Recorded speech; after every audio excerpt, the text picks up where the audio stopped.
Olá, está no ar É Tempo de Amazônia, uma jornada rumo ao desenvolvimento sustentável e à conservação de um dos maiores patrimônios nacionais, o bioma amazônico. No programa Hoje a Bordo, eu vou conversar com o ex-ministro da Defesa e professor Aldo Rebelo. Nós vamos conversar sobre os desafios e trabalhos feitos nas fronteiras da Amazônia. Aldo, seja muito bem-vindo aqui ao É Tempo de Amazônia, mais uma vez. Algumas semanas atrás, em uma coluna, você abordou a questão da fronteira do Brasil com a Guiana inglesa, né? Anteriormente, hoje República da Guiana, sobre a questão dessa discussão da região da fronteira ali da Amazônia, a questão do Pirara, né, Aldo?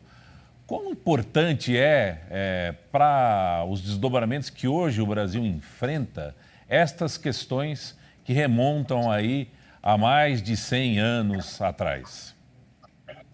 Seja bem-vindo. Um abraço, Marcelo. Um abraço aos nossos telespectadores. Na verdade, se formos ao rigor da história, a nossa fronteira ali na Amazônia, os conflitos remontam a mais de 500 anos. Antes que ela fosse conhecida, já havia ali uma disputa. O Tratado de Tordesilhas, quando o rei de Portugal reivindicou estender o domínio português para além das 100 léguas que o tratado anterior estabelecia, porque ele sabia que havia terras em disputa entre Portugal e Espanha ali naquela região. Então, o Tratado de Tordesilhas já era a antecipação dessas disputas. E depois elas prosseguiram. São 5 séculos de disputas, inclusive com conflitos armados, como foi o caso da nossa disputa com a França, no caso da Guiana Francesa, com o Pará e o território que depois se converteu no estado do Amapá. Teve conflito armado no Acre, exigiu muito da nossa diplomacia conservar essas fronteiras nossas. Quando nós olhamos ali ao norte e vemos a Guiana Francesa, a Guiana Inglesa e a antiga Guiana Holandesa, aquilo ali é um depoimento, é um testemunho vivo da disputa e dos conflitos. E entre esses conflitos, um deles, que foi também um conflito armado, foi esse do caso Pirara, a questão do Pirara. Os rios da Guiana Inglesa, que eram, portanto, Inglaterra, davam a fronteira do Brasil, era no rio Essequibo. Fronteira do Brasil, demarcado o Brasil independente, fronteira com a Guiana Inglesa, o rio Essequibo. Qual era o problema? É que o rio Essequibo dava acesso do Brasil ao Mar do Caribe e negava o acesso da Inglaterra via Guiana à bacia do Amazonas. Não tinha outra forma de acesso que não fosse o rio, não tinha ferrovia, não tinha rodovia, não tinha transporte aéreo. O que é que os ingleses fizeram? Muda essa fronteira, tira do rio Essequibo e desce até um rio brasileiro que desse acesso à bacia do Rio Negro e, portanto, à bacia do Amazonas. E fizeram o serviço de contratar 2 agentes alemães que criaram depois também o mesmo problema com a Venezuela, sendo que a Venezuela perdeu muito mais do que o Brasil. Esses agentes fizeram um mapa, mandaram para a Sociedade Geográfica Britânica, que era um braço do Império Colonial. Essa Sociedade Geográfica, recolhido esse mapa desses agentes alemães a serviço da Inglaterra e de uma ONG, porque o governo inglês não queria carimbar a sua ação oficial, então contratava uma ONG, a Sociedade Geográfica Britânica, e depois mandaram os religiosos para fazer a catequese dos índios, e eles fizeram na mesma área demarcada pelos geógrafos.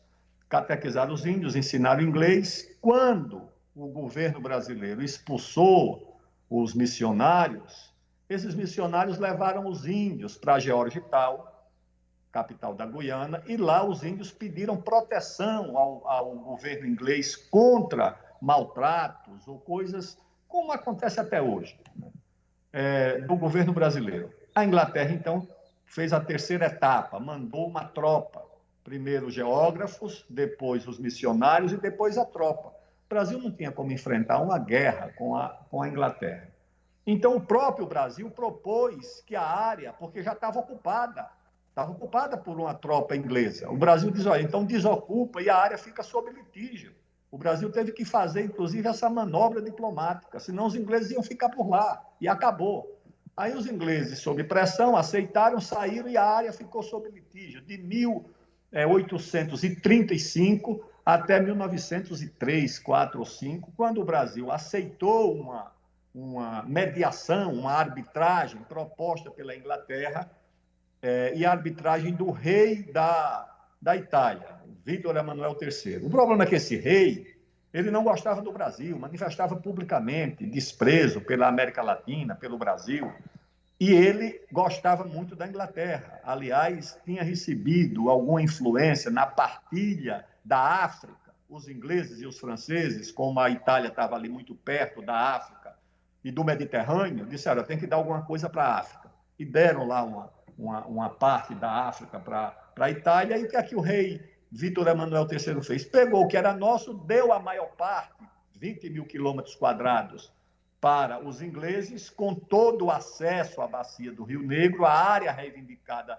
é exatamente nessa área do Pirara, e tirou a fronteira do rio Essequibo e trouxe para dois rios mais ao sul, rios esses que desciam na direção do Rio Negro e não iam na direção do Caribe. Essa é a crônica contemporânea, porque isso é século XX, da nossa disputa de fronteira naquela região. E hoje, com minério, com a maior província mineral do mundo na Amazônia, as maiores minas de quase tudo na Amazônia, tem ferro, tem ouro, tem diamante, tem nióbio, tem petróleo, e água, principalmente a água. É claro, a biodiversidade, pelo amor de Deus, né? Claro que essa cobiça existe. Ah, mas é para uma ocupação militar? Não, não. Acho que a ocupação militar é muito dispendiosa, muito difícil. É a ocupação econômica, principalmente, científica, tecnológica. É essa coisa que é um desafio, né, diplomático e de defesa para o Brasil. Aldo, nós estamos aqui conversando, o seu relato é um pouco mais focado na Amazônia Oriental, mas se a gente virar para o outro lado, na Amazônia Ocidental, no Acre, também em Rondônia, a história não é muito diferente, né? Há também naquela região ali disputas e tensão também durante essa trajetória histórica. Sempre houve. No caso do Acre, os bolivianos fizeram uma guerra com o Chile, e o Chile, apoiado pela Inglaterra, perderam a guerra e perderam a saída para o mar. Isso foi o mais grave. A Bolívia até hoje reivindica, mas o Chile ganhou a guerra e fechou a saída do mar para a Bolívia. As elites bolivianas ficaram convencidas de que o Chile ganhou pelo apoio da Inglaterra e que a Bolívia precisaria de um apoio também de uma grande potência. E cogitou de entregar uma parte da Bolívia, o Acre, para os Estados Unidos, para selar essa aliança. O Brasil não levou isso a sério e não desejava o governo brasileiro anexar, nem reivindicar uma parte da Bolívia, nunca. Não queria essa confusão, o Barão do Rio Branco não queria essa confusão. Mas foi convencido pela nossa diplomacia, pelo nosso embaixador em La Paz, que a Bolívia podia entregar. E aí nós passaríamos a ter no coração da Amazônia Ocidental a presença de uma nação com muita ambição na América do Sul, que seriam os Estados Unidos. Aí o Brasil disse, não, aí não dá, tá certo? Se querem, de fato, a presença de uma outra potência, isso não tem condições. Aí os seringueiros, os nordestinos, que já estavam por ali, liderados por um gaúcho que tinha sido oficial do Exército, fizeram a incorporação, né, do Acre, que era uma província boliviana, ao Brasil, mas foi uma confusão. A crônica registra que uma canhoneira norte-americana causou um grave incidente diplomático, porque essa canhoneira, um barco militar, subiu o rio Amazonas sem autorização do governo brasileiro. na época do conflito, e queria chegar até o Rio Branco, navegando pelo Amazonas e depois pelo Purus. Mas isso não era possível, não havia mapa, era muito difícil. Pois essa canhoneira chegou em Manaus à noite, com as luzes apagadas, sem identificação. E quando o capitão, o comandante, se informou, os práticos locais disseram: olha, o senhor não vai conseguir navegar pelo Amazonas sem mapa e sem um prático, sem alguém da região que conhecesse. Sabe o que ele fez? Ele não teve dúvida. Como era um barco militar, ele recrutou 2 práticos amazonenses brasileiros, levou a bordo, deu nacionalidade norte-americana a eles, eles passaram a ser cidadãos norte-americanos, portanto, protegidos da lei brasileira, e depois de dar cidadania e de jurar a bandeira americana, ele entregou o navio para esses práticos e saiu navegando com eles. Essa é a crônica diplomática desse período. Se você for à fronteira de Rondônia com a Bolívia, você vai encontrar lá um forte de 300 anos, o Forte Príncipe da Beira, construído pelos portugueses, exatamente para demarcar aquela fronteira ainda na época do Império Colonial Espanhol. Tudo isso o Portugal fez muito esforço para demarcar. Forte nas margens do Rio Negro, que deu origem à cidade de Manaus. E depois, durante a Segunda Guerra, não ainda na Primeira Guerra, os brasileiros que estavam construindo a rodovia Madeira-Mamoré, que dava acesso da fronteira com a Bolívia até o Rio Madeira para o transporte da borracha, na Segunda Guerra, o governo brasileiro interrompeu essa ferrovia porque temia que ela pudesse ser usada numa possível intervenção estrangeira para garantir suprimento de borracha. Ou seja, essas desconfianças geopolíticas na Amazônia, elas sempre existiram. O Dom Pedro II registra numa carta à Condessa de Barral, que foi preceptora das filhas dele, ela estava em Paris, e ele escreve uma carta para ela falando da abertura do rio Amazonas à navegação estrangeira. E o Dom Pedro II era contra. E ele escrevia na carta à Condessa de Barral que era contra, porque o Brasil não podia correr o risco de sofrer o mesmo processo que sofrera a China. Porque diz, olha, o Brasil pode virar a China, podem abrir a navegação do rio Amazonas e depois quererem formar entrepostos e o Brasil perde a sua soberania. Bom, Aldo, você está descrevendo um quadro ou uma crônica que traz repercussões até hoje. A gente vai investigar ainda, te ouvir um pouco mais sobre isso, mas eu gostaria de trazer para a conversa também agora o pesquisador do INPA, o Jorge Porto, que traz aí uma questão para o seu comentário. Vamos ouvir. Meu caro Aldo Rebelo, as instituições de pesquisa e ensino do Estado do Acre têm dado importantes contribuições para a construção de um modelo econômico sustentável para o Estado. Considerando a sua trajetória, que vem desde a década de 70, qual a sua visão para que o Estado possa sair de um modelo econômico pautado quase que exclusivamente no extrativismo para um novo modelo que permita com que o Acre possa sair da 26ª posição do PIB nacional?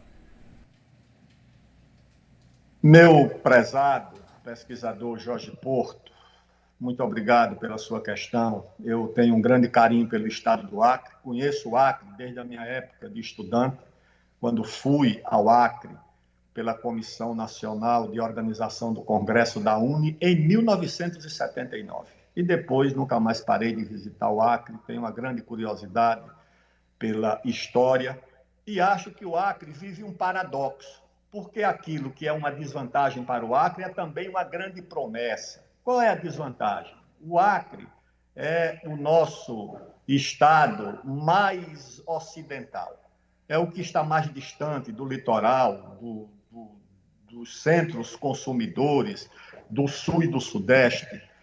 Mas isso gera dificuldades. Eu lembro que a primeira vez que eu fui, boa parte, inclusive, do alimento, a importação, até de ovos, tinha que vir do Peru, porque para chegar de São Paulo era muito difícil. Pois bem, mas ao mesmo tempo em que isso foi um fator de dificuldades para o Acre, é também uma grande promessa, porque o Acre é o nosso estado que fica mais próximo da fronteira do futuro, da integração do futuro, que é a integração com a Ásia. Sair do Acre e chegar aos portos do Peru é o caminho mais próximo do Brasil. Aliás, em 1900 e pouquinho, no começo do século XX, tem um ensaio brilhante do Euclides da Cunha, que foi o encarregado de resolver a fronteira definitiva do Brasil com o Peru. E o Euclides da Cunha, no começo do século passado, já previa a necessidade de uma ferrovia que ligasse, ainda não era Rio Branco, a capital, acho que chamava Porto Acre, até Cruzeiro do Sul. O Euclides da Cunha já prognosticava a necessidade dessa infraestrutura no estado do Acre por ferrovia, que até hoje, lamentavelmente, não foi conseguida. Mas, aos poucos, já há uma ligação via Assis Brasil com o Peru, e acho que o Acre tem essa grande promessa. É a nossa fronteira mais próxima do Pacífico, a mais acessível ao Pacífico. Em segundo lugar, como o Acre tem muita diversidade, eu não vejo um problema no extrativismo. Eu acho que o problema está em você não converter o extrativismo, não agregar valor, não industrializar aquilo que extrai, tá certo? Processar a castanha, por exemplo, processar outros produtos do extrativismo é uma coisa importante, mas o Acre tem também outras promessas. A pecuária do Acre já é uma pecuária promissora. Eu creio que o que nós precisamos fazer é não apenas na parte da logística, da integração com o Pacífico, via o Peru, mas também fazer uma coisa muito interessante, que seria o zoneamento econômico e ecológico do Acre, para que nós tivéssemos a ideia, a noção de como, na área do extrativismo, da agricultura, da pecuária, da piscicultura, por exemplo, que também é promissora, com tanta água, com tantos rios caudalosos, nós podíamos ter também uma piscicultura promissora no Acre, para exportação para o sul e sudeste, mas também para exportação para o exterior. Nós poderíamos ter, além da piscicultura também, uma grande agricultura irrigada. Quantos milhões de hectares nós temos irrigados no Acre? Com tanta água disponível, você não precisa usar água na época da seca, na época da estiagem, você tem a água abundante que pode ser armazenada na época das chuvas, quando nós temos na Amazônia 360 mil quilômetros quadrados de água doce. Então, eu acho que são promessas importantes das quais o nosso glorioso Acre pode se aproveitar. Mais uma coisa, quando eu fui uma vez ao Acre, eu fui inclusive em Santa Rosa do Purus, lá na fronteira com o Peru, eu atravessei o rio para visitar o marco que foi colocado pelo Euclides da Cunha, e que está lá como registro da história do Acre, da história do Brasil e da história desse grande brasileiro patriota, do nosso grande Euclides da Cunha. Eu tive o orgulho e a honra de visitar esse marco. Visitei quando era ministro da Defesa. Bom, quem participa também com a gente aqui no É Tempo de Amazônia é o analista de transferência de tecnologia da Embrapa Acre, o engenheiro florestal Daniel de Almeida Papa. Vamos conferir. Senhor ministro Aldo Rebelo, como o senhor diz, a Amazônia é continental e possui muitas diferenças dentro do próprio bioma. Aqui no Acre, por exemplo, existem 5 regionais com diferentes características de solos, condições topográficas, hidrológicas, a vegetação, clima, agricultura. Até a população dessas regionais tem culturas diferentes. Diante de tamanha complexidade, quais estratégias a curto, médio e longo prazo seriam necessárias para que possamos conhecer melhor o bioma e propor projetos de desenvolvimento sustentável para a região? Será que é possível conciliar conhecimento técnico com ação política hoje em dia no Brasil? Parabéns, Daniel. Eu acho que a própria presença da Embrapa no Acre já enseja a esperança de uma série de respostas. Nossa Embrapa é uma instituição modelo, exemplar no Brasil. Nossa Embrapa ajudou a abrir o futuro do centro-oeste brasileiro, tornar aquela terra que era praticamente improdutiva numa terra promissora para a nossa agricultura, para a nossa pecuária. É a nossa Embrapa.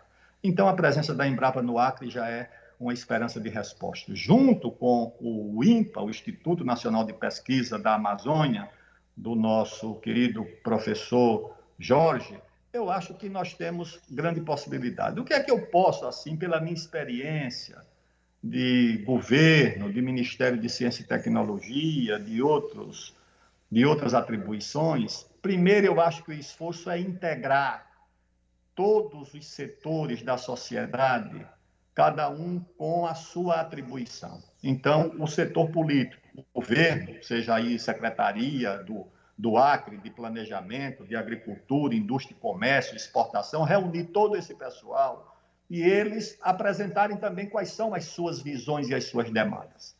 Segundo, a presença do setor produtivo, privado. Primeiro o governo, setor produtivo, porque o governo lidera, o governo detém instrumentos, capacidade de articulação, quadros técnicos. O setor privado, industrial, a pecuária, aí nós temos lideranças importantes da pecuária, eu conheço alguns, o presidente da própria Federação da Agricultura, o Açoeiro, é um homem experiente, muito capaz. Então, juntar a indústria, o comércio, os serviços, a associação comercial do Estado, dos municípios, eles também têm uma contribuição de oferecer a sua visão.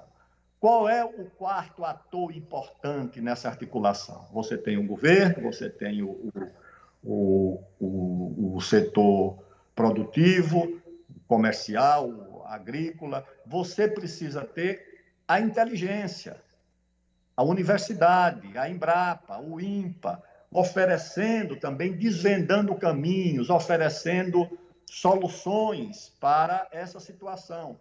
E aí você agrega a Assembleia Legislativa, o Tribunal de Justiça do Estado, porque você sabe que o desenvolvimento no Brasil é, muitas vezes, uma tarefa muito difícil, porque órgãos de controle, Ministério Público e outros, infelizmente, na maioria das vezes, com honrosas exceções, trabalham para bloquear investimento, seja ele público ou privado.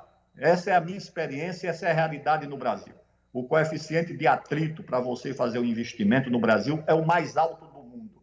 O custo se eleva muito mais, porque órgãos de controle e instituições como o Ministério Público parece que veem no desenvolvimento, seja ele público ou privado, uma espécie de pecado a ser banido ou de crime. Então, se você reunir o Estado, o Poder Executivo, Legislativo e Judiciário, com o setor produtivo, do comércio, da indústria e da agricultura, e com o apoio, o conhecimento acadêmico, prático, com a extensão que pode ser oferecida pela universidade. Nós temos aí a importante Universidade do Acre, nós temos a Embrapa, nós podemos recorrer ao INPA, provavelmente o Museu Emílio Guilde, lá em Belém, também possa dizer alguma coisa. Então, eu creio que aí você mapeia os caminhos, aí você vai dizer o que precisa de inovação na área da produção. Então, nós temos aqui a borracha, a castanha, o que é que nós podemos agregar, o que é que nós podemos incorporar? Nós temos a pecuária, nós temos a piscicultura, nós temos minérios, nós temos o quê? E aí você incorpora também a logística. O que é que nós precisamos? Precisamos de um corredor ferroviário, de um corredor hidroviário, de um corredor rodoviário. Como é que isso se integra? Você tem rios navegáveis aí na região do Acre, você tem todas as condições de, com esses elementos e com essas contribuições, fazer o zoneamento econômico e ecológico, o que é que cada terra produz, isso aqui vai poder ser irrigado, isso aqui vai poder ser industrializado, isso aqui vai agregar valor desse jeito, a infraestrutura passa por aqui, a logística por lá. Eu tenho muita esperança, eu acho o Acre um estado, desse ponto de vista, muito promissor e com os elementos capazes de oferecer perspectiva, esperança e um projeto estratégico para o Estado como parte do projeto estratégico do Brasil, com a visão ambiciosa, com a visão profética, com a visão de futuro do Euclides da Cunha, quando em 1902 ou 3 ou 5 já propunha uma ferrovia ligando Rio Branco a Cruzeiro do Sul. Bom, Aldo, o resumo, nós estamos chegando já ao final do nosso tempo aqui. Certamente vamos continuar abordando outras vezes aqui pelo AgroMais esses temas, mas recentemente a gente viu também a questão da Ferrogrão sendo paralisada por uma decisão do ministro do Supremo, enfim, uma infraestrutura absolutamente necessária, mas para encerrar, me parece que a grande solução é ocupar com infraestrutura construída de forma sustentável, operada de forma sustentável, essas regiões de fronteira. Acho que a solução passa por aí e permitindo esse investimento para que a gente possa se desenvolver de forma sustentável, né, Aldo?